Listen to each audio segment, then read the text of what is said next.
ставлення. Згадайте, будь ласка, як себе поводив Ярема, як себе поводив Щокін, коли одним щось оголошувалось, так, іншим навпаки знімалося з Інтерполу, так, і робилося це не за просто так. А які покарання понесли ці люди? Позбавилися своїх посад і ледь не з почестями пішли на пенсію один, так, а другий там зараз невідомо де прилаштувався. У нас Яценюк зараз ледь не героєм роз'їжджає, зустрічається з нашими західними партнерами. А я просто нагадаю, це не той прем'єр-міністр, котрий за 2 роки не провів жодної реформи, погряз в корупційних скандалах, так, і досі по жодній з кримінальних справ, принаймні щодо заяв керівника, вже екс-керівника Держфінінспекції Гордієнка, який, нагадаю, поривав виключно аудиторськими документами. Документами, не припущеннями, а документами, яких свідчилися пограбунок держави, так, в той час і минулим режимом, і ті, що він передавав, і відповідно вже урядом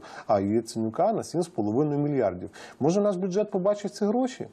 Так, а от мене цікавить зараз як позиція Народного фронту, лідером якого є Яценюк, які кричать, що нам не вистачає на армію, тому треба терміново приймати закон про спецконфіскацію. А вони свого лідера не хочуть запитати, де ці всі гроші. Чи давайте ми все ж таки дамо відповідь, що за тих 2 роки, виявляється, не було жодної корупції, так, жодних грошей не пропадало з бюджету. А я скажу, що тільки на митниці ми втрачаємо 15-20%, тільки на держзакупівлях ми втрачаємо 90 мільярдів, а це майже весь наш оборонний бюджет. А Укргазвидобування, те, що зараз відбувається, всі схопилися за справу Онищенка. Та ми про Онищенка-Кадирова, таке його було попереднє прізвище, говорили в цій студії ще рік тому і вказували всім правоохоронним органам на це. Це перше питання. Але про них і про ті розкладання в Укргазвидобуванні говорили ті самі документи того самого Миколи Гордієнка. Я перепрошую, в його документах було чітко зазначено вкрадення за цими схемами, про які зараз всі звітуються так браво.